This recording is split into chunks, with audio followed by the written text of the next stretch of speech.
மனம் என்றால் என்ன? மனம் ஏன் அடிக்கடி வலிக்கிறது? இந்த மனம் தரக்கூடிய வலி வேதனையிலிருந்து விடுபடுறது எப்படின்னு தெரியாம தான் ஸ்ட்ரெஸ் டிப்ரெஷனுக்கு உள்ள ஆளாகி ஏகப்பட்ட பேர் கஷ்டத்தை வந்து அனுபவிச்சுட்டு இருக்காங்க. ரொம்ப சிம்பிளான டெக்னிக்கை ஆக்கப்பூர்வமா உணர்வுபூர்வமா ஒரு மனிதன் ஏற்றுக்கொள்ளும் போது அந்த வலி வேதனைகளிலிருந்து மிக எளிமையாக வந்து விடுபட முடியும். ஆனால் நிறைய பேர் அதை ஏத்துக்கிறது இல்லை. சிம்பிளா உங்களுக்கு சொல்லி புரிய வைக்கணும்னா, உங்களோட எதிர்பார்ப்பு தான் அனைத்து வகையான வலி வேதனைகளுக்கும் காரணம். இப்போ நீங்க ரோட்ல வந்து டிராவல் பண்ணி போயிட்டு இருக்கீங்க, உங்க முன்னாடி வந்து ஒருத்தர் வந்து தெரியாம பர்ஸை கீழே போட்டார்.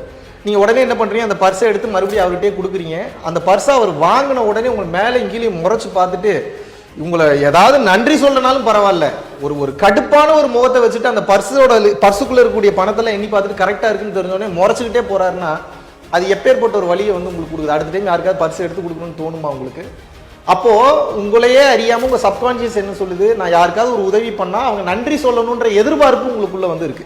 அந்த எதிர்பார்ப்பு தான் அந்த வலி வேதனையை கொடுக்குது. இப்போ இதே சினாரியோ நீங்க எப்படி பாருங்க, அந்த பர்ஸை எடுத்து கொடுக்குறீங்க, அவர் எப்படி திட்டுனாலும் முறைச்சாலும் அவர் பாட்டுக்கு போட்டோம், அதுக்குண்டான கர்மாவை அவர் அனுபவிக்க போறாரு. அந்த புரிதல் இல்லை, அந்த பக்குவம் இல்லை.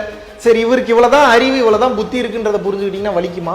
நிச்சயமாக வலிக்காது. இதைத்தான் ரொம்ப டெப்தா இன்னும் பல்வேறு விதமான ஆழமான யோக ரகசியங்களை, வாழ்வியல் ரகசியங்களை வந்து பாத்தீங்கன்னா இடைவிடாம ஒரு 1 ஹவருக்கு மேல லென்த்தி வீடியோவா www.paramporulfoundation.in அப்படின்ற வெப்சைட்ல தாராளமாக நீங்கள் அந்த வீடியோ வந்து பார்த்து தெரிந்து கொள்ளலாம்.